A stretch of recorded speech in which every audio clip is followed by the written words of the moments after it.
few refinements that you can integrate into your supply and demand zones are the concept of inside bars, how we can view continuation patterns on higher timeframes and what they look like on lower timeframes, and finally, what wicks represent. These are all refinements that relate to lower timeframes, but you can use the higher timeframes to build upon them. And what I mean by that is if any one of these three situations arises on, say, a 1 hour chart, and you're not comfortable going down to a 15, 5, or 1 minute chart, you'll still be able to understand what is happening on these charts, which will allow you to still progress within your trading, but not need to go down to those lower timeframes in order to take those particular setups. So the first thing that we're going to look at is the concept of inside bars. And what is an inside bar exactly? An inside bar, quite simply, is a candle that rests within the previous candles. So in this example, we have a down candle or bearish candle. The next candle is a bullish candle. And what you can see is this bullish candle didn't break the high or the low of the bearish candle. It actually rests inside the bearish candle right here. And then what we can see is price then moves back to the downside quite rapidly. And if we just think about what this is implying on a lower time frame it back to our models of creation of supply and demand, what we can gain from that is that this is actually a continuation model of a supply zone being created, whether it be a pivot created supply zone continuation or a range bound supply zone continuation. And what this implies on that higher time frame is what this would be on a lower time frame.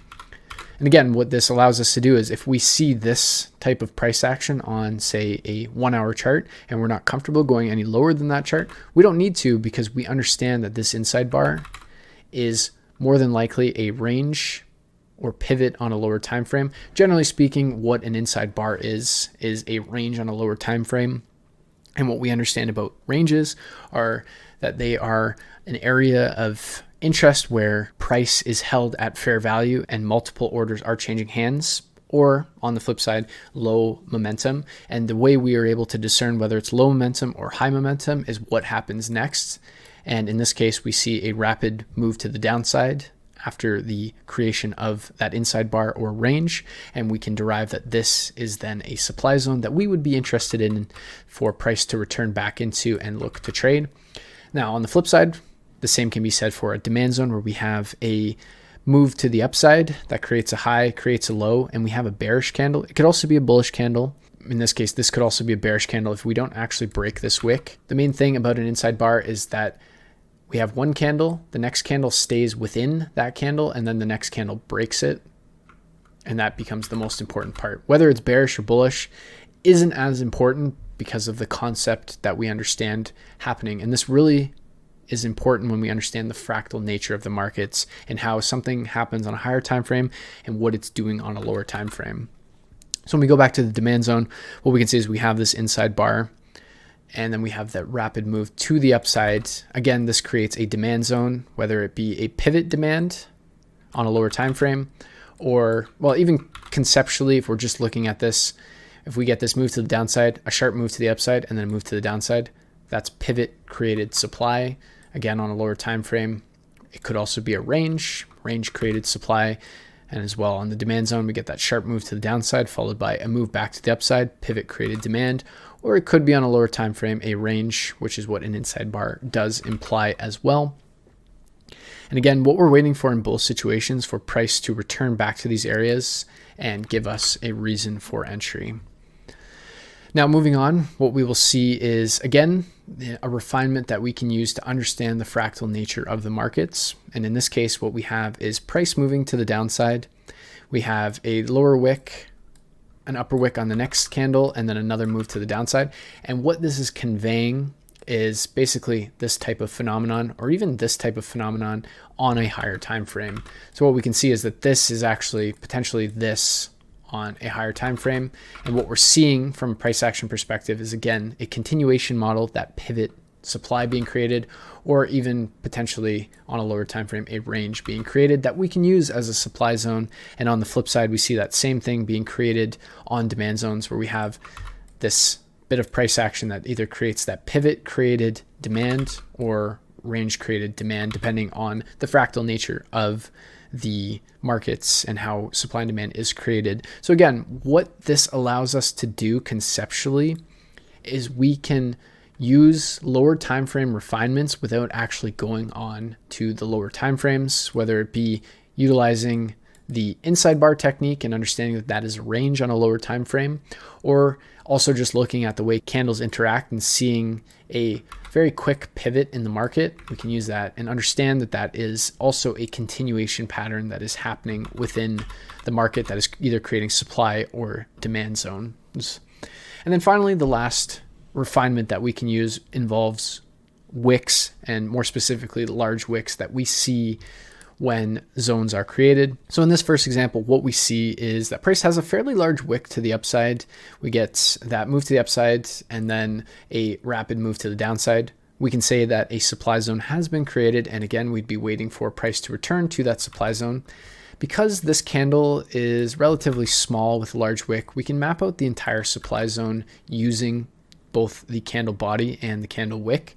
And again, if we're looking at a continuation styled setup, this would be a pivot supply continuation, or this could even be a range created supply zone continuation, or again, it could be a pivot created reversal supply zone, or a pivot range bound created supply zone. So they work regardless of the zone being created, but what specifically is important is how we actually are drawing the zones.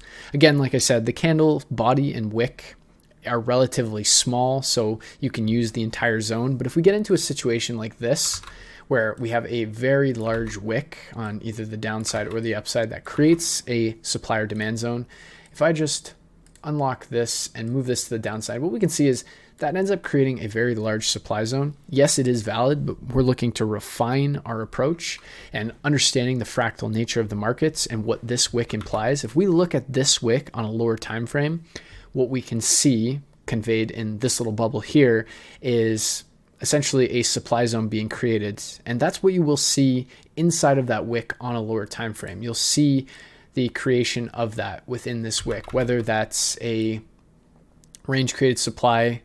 Because if we just look at what the price action is conveying in this candle, because we opened here, we moved down a little bit, we moved to the upside, we came all the way to the upside, and then we rapidly moved to the downside. The candle closed, the next candle comes up and then moves. If we just look at that bit of price action, what we can see, depending on the price action that leads to this, is we just see a pivot created supply. If we were to look at something like this, there's your continuation model. Or what we can see is even just something like this, where we have that large range, and then we get even a more fractal range or pivot being created inside of that wick. But all to say that what we're doing with drawing our supply zone in this case within just the wick and not including the body is simply a refinement, using the understanding that what's happening on the lower time frame within this wick is simply a supply zone being created. But again, there's nothing wrong with using the entire candle for mapping out your supply zone. This is simply for refinements and just understanding the fractal nature of the markets.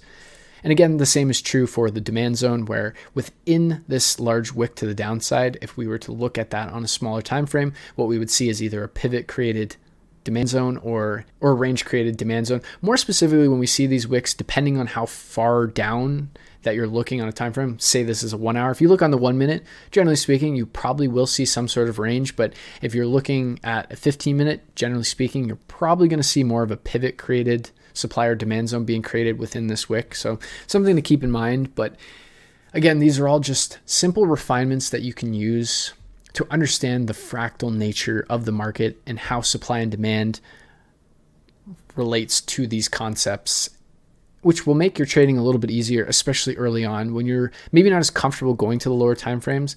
This shows you that you don't necessarily need to go down to those lower time frames because you understand what's happening conceptually on the lower time frame without actually going onto the lower time frames, and the power that this is granting you if you're able to use these concepts correctly and understand them properly.